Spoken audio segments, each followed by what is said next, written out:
So first we're going to talk about integrated pest management, IPM, or plant health care.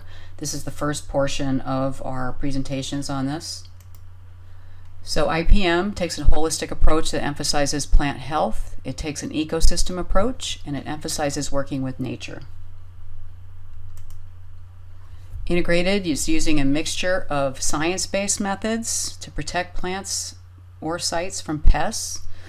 So you're not using just one tool. It's very likely you're going to need to use a number of tools to get control or manage a pest. And of course, a pest is insects, mites, pathogens, weeds, etc. We are going to focus primarily on insects, mites, and pathogens in this class. And then management is this planned, systematic way to manage populations for damage below a predetermined level. And it's systematic. You're going to try something and then you're going to monitor to make sure it worked. If that didn't work, then you go back and try something else, etc. You need to have a biology of the pest you're dealing with and what kind of interaction it has with hosts or natural enemies as well as competitors. And think about what the weather and condition of the site does to affect the pest. Is it encouraging a pest? If it's hot and dry, mites are going to be a real problem. Are there beneficial organisms in the area? And have you established an economic or aesthetic threshold? So first you want to identify and list all the plants on the site, especially things that are showing damage. Study the ecosystem of the site, look at where the wind is coming from, what the sun exposure is, what the drainage is like, and then if you can, you try to manipulate conditions, so perhaps you need to do some pruning to allow some good airflow. You want to identify key pests and understand their biology.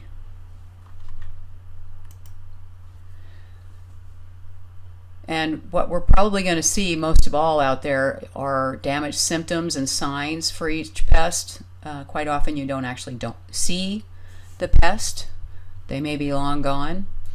You're going to establish monitoring guidelines for each pest and then monitor for natural enemies. And here we have a ladybird beetle eating some aphids. This is the larva. You want to correctly identify the pests. So we've got a pest on the lower left corner here, a brown marmorated stink bug becoming a problem in the Pacific Northwest, feeding on fruits.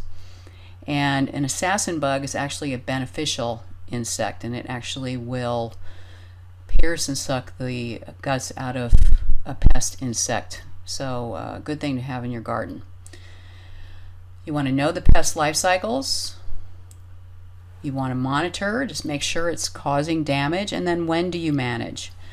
Is the pest threatening the survival of the plant? In the case of deciduous material, quite often if an insect is, especially a chewing insect, is feeding on leaves, you could lose 25% of your foliage and the plant's going to make a comeback.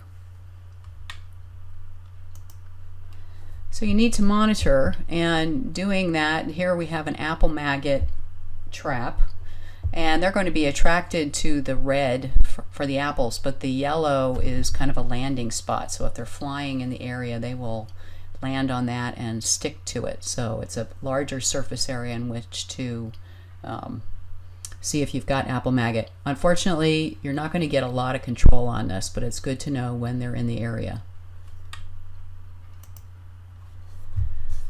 So thresholds include the economic threshold, population level at which serious damage or crop losses occur. This is especially important in agriculture and in greenhouse nursery. Aesthetic threshold, that's usually found to be an issue when you're talking about the landscape level, when you're at people's houses, and the damage may be unacceptable to the viewer, even if the plant health isn't at risk. So it's up to you to communicate that to your client before they require you to break out the pesticides. So if you took broadleaf evergreens from me in the fall, you know boxwood is very prone to boxwood psyllid, and here's what the damage looks like. And in a landscape, this isn't a problem. Of course, this could be challenging to sell if you're in a nursery situation, but if you're in a landscape situation, you're not going to be able to really manage this pest. You could try shearing it out, but it's probably going to come back. It's really not threatening the life of the plant. Here's chrysanthemum leaf miner damage, and the insect is actually inside that trail you see there. And this cannot be sold. This is not a good plant to sell at a nursery. So here's your economic threshold. It should happen before this happens. You should be on the lookout for whatever insect caused that. So methods include cultural control, mechanical or physical control, biological controls, and chemical controls. We'll talk about biological and chemical in the second presentation. So you want to start right, select plants that are adapted to the site you have in mind, right plant, right place. Avoid using pest-prone plants. This is Scammia japonica, and it's very prone to spider mites. And again, if you took broadleaf evergreens in the fall, we saw a lot of these out there. This is pretty typical for this plant. So, I would be less likely to plant something like that. Now, Acer rubrum is very tolerant of soils. It likes sun, it likes acid and moist conditions. It actually can occur in wet areas, hence the swamp maple name. But it's not necessarily very tolerant of urban conditions, and it develops surface roots, so that can be a problem. So depending on your situation, this could be the correct plant, or if you're in a street tree situation, you may want to try something else. Okay, here's rose black spot, very, very typical in our area. You're probably going to want to choose a resistant variety, and Pacific Northwest Disease Handbook has a great list of disease-resistant roses, and I will share that with you. However, if you've got a resistant plant next to one that is not resistant and is covered with black spot, chances are even the resistant plant will get it. There's just a lot of inoculum there. So when you're working with your soil, you want to look at your pH. Always a good idea to get a soil test. Make sure the plant you're trying to grow is suited to that pH. You can improve the physical properties of the soil by adding organic matter. You can improve soil fertility and soil organic matter by working compost into the soil or top dressing. And some things you can do to prevent pest buildup would be crop rotation. And when you rotate your crops, you're going to want to use a plant that is not in the same plant family. And you don't have to necessarily do this every year, but you should do it every couple of years. And then fallowing. Fallowing is just leaving the site, let it be. And then using resistant crop varieties and crops less susceptible to pests, as I mentioned with the roses. So pest resistance is when a plant has properties that prevent or impede disease development. We have Better Boy tomatoes here. They're resistant to verticillium wilt, fusarium, and root knot nematode. And we'll talk about all of these things as the quarter progresses. Pest tolerance is when you have a host that develops and continues to grow and produces well despite the pathogen being there. And Parkway Norway actually tolerates verticillium wilt. This is pretty unusual. Maple is one of the major trees that are susceptible to verticillium wilt. Of course, proper planting and maintenance. Here we have our volcano of mulch. When you have it piled up against the bark, it may begin to rot, causing further disease and insect problems. And even if it doesn't cause rot, it may actually develop secondary roots from the trunk, and they're prone to girdling the trunk. Okay, water management. Yeah, you want to make sure you're not overwatering your plants. That's going to just cause problems. So cultural controls include removing problem plants. This is white pine blister rust on the upper left on pine. That's the sign. That's the fruiting bodies. And then we've got Ribes sanguineum down below. That's the alternate host. So you need to remove one of these things, because if you eliminate the alternate host, you're going to be able to manage it. I would say that the white pine blister rust is bad enough on that white pine that you probably want to remove the white pine. Sanitation is really important, not leaving leaves and such that may have disease organisms on them over winter.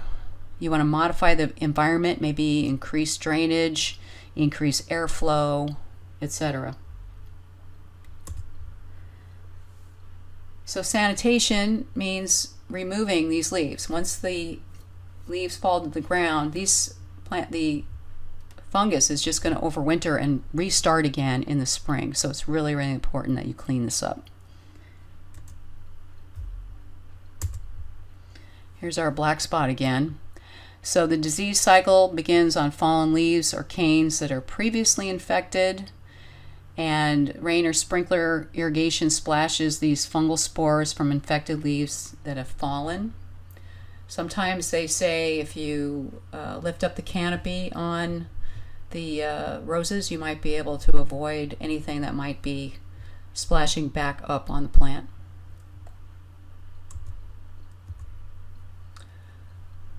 Sanitation includes removing diseased wood as soon as it becomes evident. Dispose of your prunings immediately to prevent them from becoming a source of new infections. Remove your stumps, brush piles, and debris. Brush thinnings and other debris harbor diseases as well as vertebrates and insects. You want to remove diseased shoots, leaves, and fruit on the ground. On trees and on the ground, and you're getting rid of this. You do not want to compost this stuff. Keep the tree crown area free of weeds to reduce crown rot infections. And then keep areas near virus-prone plants clear of weeds to reduce insects. Thrips in particular can live in weeds, and they are some of the worst vectors for viral diseases of plants. So you want to be careful about over-fertilization. Excessive use of fertilizers can kill plants, damage them as well. High levels of salt will damage the plant roots, and that will result in reduced water uptake, but it also causes salts to accumulate on leaf tissues, and you're going to see this dieback or necrosis of leaf margins. And you can see that this is totally an abiotic problem. It's really uniform in damage. Excessive nitrogen pushes less new growth, and problems that you might get are powdery mildew, mites, and aphids. They all love this new growth, so be careful about that. So you might consider planting some companion plants, because this can reduce the numbers of plant pests. It can enhance growth depending on what you're growing, and it can attract beneficials, and of course it can suppress weeds because it's providing competition. So mechanical controls include removal, traps, barriers, repellents. Copper tape is unpleasant for slugs and snails when they come in contact with it. It's kind of an expensive way to go, but it is something that works. And floating row covers can be put down to protect crops from pests such as carrot rust fly. Carrot rust fly can have up to 3 or 4 generations in a season, so you may not even be able to take your floating row cover off. And you can buy floating row cover that will allow light to come in, so you can still get photosynthesis happening. Okay, so here's on the left you've got a nice population of aphids on your roses here, but you can actually just hose off your aphids. It can be done. You want to keep ants off of plants. Ants actually protect aphids. They like the honeydew that they produce. They will actually fight off predator insects. So what you can do is you can apply Tanglefoot to trees, but you want to use some sort of fabric or something so you're not applying it directly to the trees. But a better thing might be using this irrigation Teflon tape, because ants will actually make little bridges of their dead bodies and climb over them. The Teflon tape is too slippery for them. And you can use a slug trap, and you can buy things like yeast products that go in them, but stale beer works really great. And you just set this in the soil, and you can actually make homemade traps for this as well.